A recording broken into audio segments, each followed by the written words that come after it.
Chiefs of Staff of the Republic of Armed Forces present here, members of the Diplomatic and Consular Corps, the Director General of the Ministry of Defense, the Acting Commandant, distinguished members of the Directing Staff of Horton Command and Staff College, all generals, senior officers, course graduates, esteemed families and friends, ladies and gentlemen, good afternoon.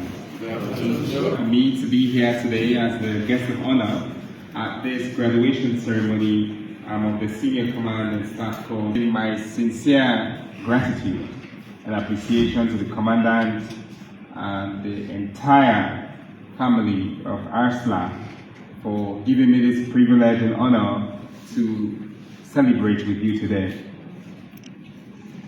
It is not lost on me that this gathering celebrates not only the achievements of the fine military minds here, but it's a premise for what our government and the leadership of ARSLA has in store for you and for other future members of the Army.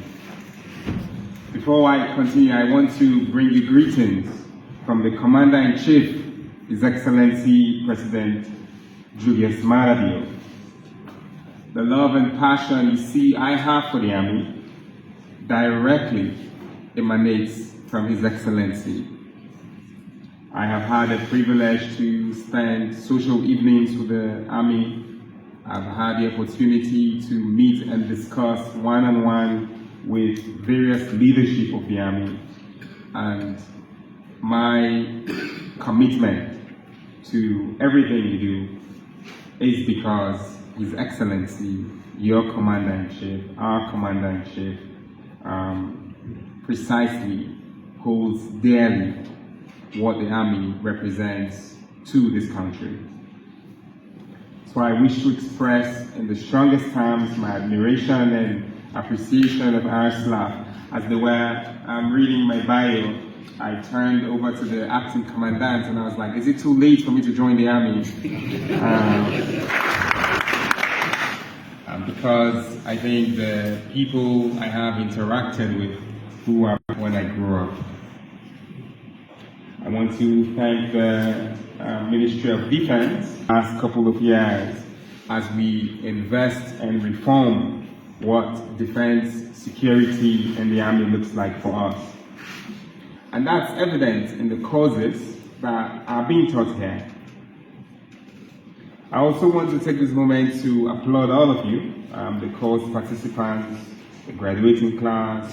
You've been here for many, many months, and you've undergone great reform and great growth.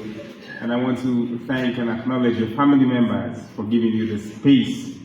It's not easy for people not of 30, 40, 50 years to be in school. And the only way you can successfully stay up at night is because your loved ones, your children, your wives, your family members give you that space. So I want to acknowledge you and thank you for providing that space and support. You know, today we are honoring you individually for what you've done. And we've seen that all of you continue through the course, those of you who started. 43 people here today, including the allied students from Kenya, Gambia, Guinea, Liberia, Guinea-Bissau. You are family. And that has been demonstrated in the ways in which you've celebrated each other, in the ways you've applauded for each other. And it's not a singular responsibility, but rather a collective Pan-African responsibility that we have demonstrated, and I hope that will continue with you as you leave this space. We know that this course has not just prepared you to command, but to lead with vision, wisdom, courage, passion, and integrity, all essential values that are important in today's complex and evolving world. The training that you've received here, as was described in the introduction, goes beyond combat preparedness and strategic command. For me, as Chief Minister, what I heard was you are being prepared to be nation builders. You occupy a great space between government, us the politicians, and the citizens. And it's important that you remain not politicians. You remain who you are, committed to dedicating and protecting all of us as citizens. Because fundamentally, and most importantly, whether we're your brother, your wife, your sister, your son, or Chief Minister and His Excellency and the government of Sierra Leone, we all have one thing in common. We're citizens of Sierra Leone, and your commitment is to us as citizens of Sierra Leone.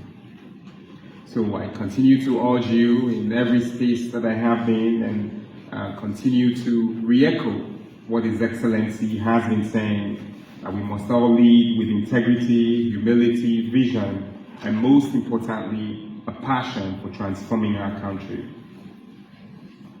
I also want to use this moment to acknowledge the CDS and the entire leadership of ARSLAF for understanding that security isn't just war or peace. Security and the role of ARSLAF isn't just what's in the Constitution, word by word, and stops there. But they have really taken the opportunity to let us know, and I see it when I interact with various leaders in the Army, that security is about development. And in Sierra Leone, our National Development Plan is the blueprint for strengthening our development and thus security.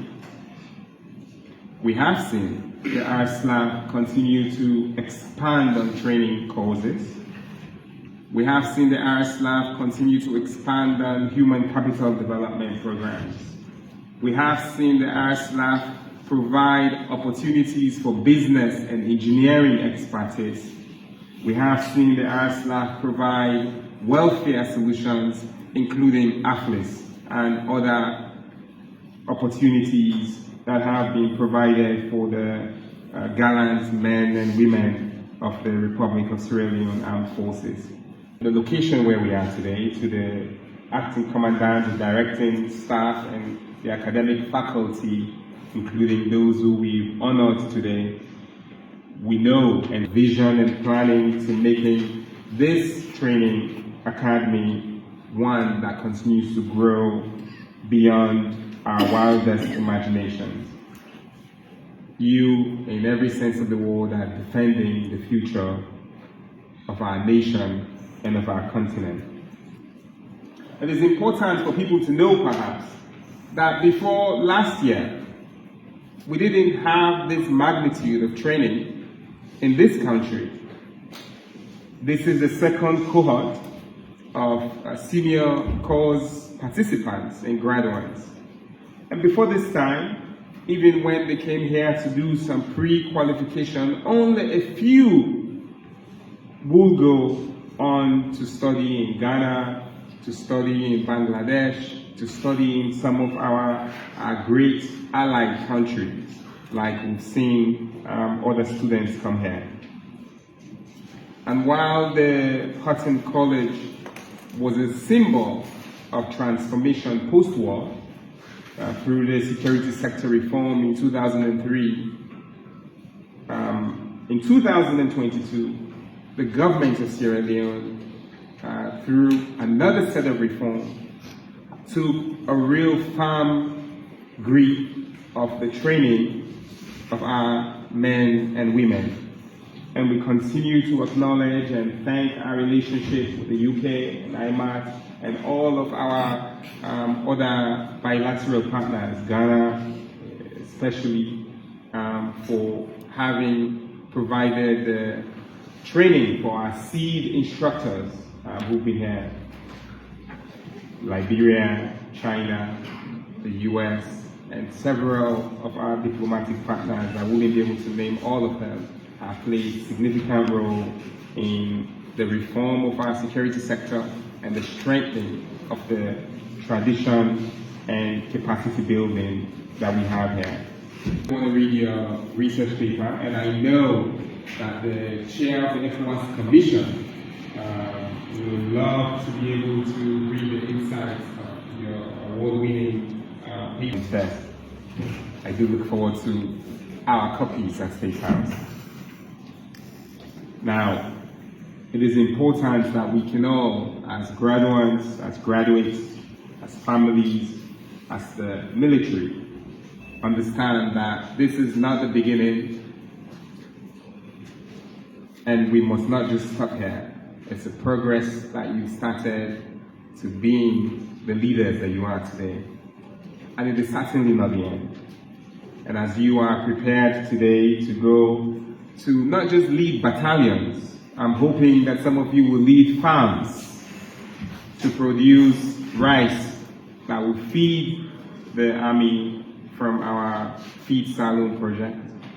I'm hoping that many of you will go to become faculty in our colleges that exist.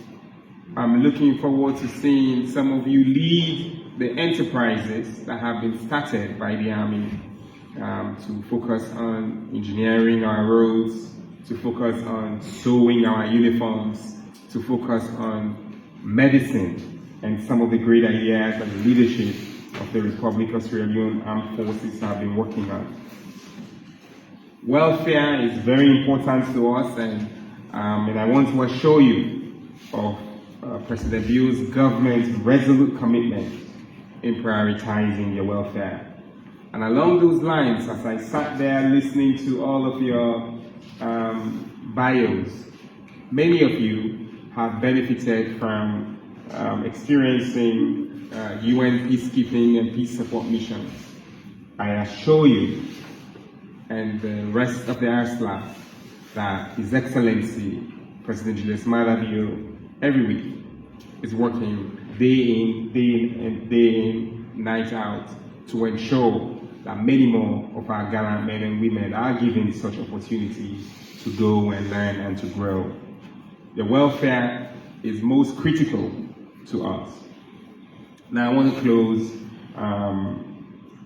really by telling all of us that in our commitment and strive to developing our country, central to which is securing our country, we must be bold and we must anchor that commitment in humility, in courage, in duty to service, and we must always think that, as a friend recently told me, it takes a day to start a war, and it also takes a day to end the war. We must always aspire to be at peace with ourselves, at peace amongst ourselves, and at peace amongst our nations. Sierra Leone awaits your contributions. God bless the Republic of Sierra Leone Armed Forces. God bless our Commander-in-Chief, and God bless the Republic of Sierra Leone. Thank you and thank you.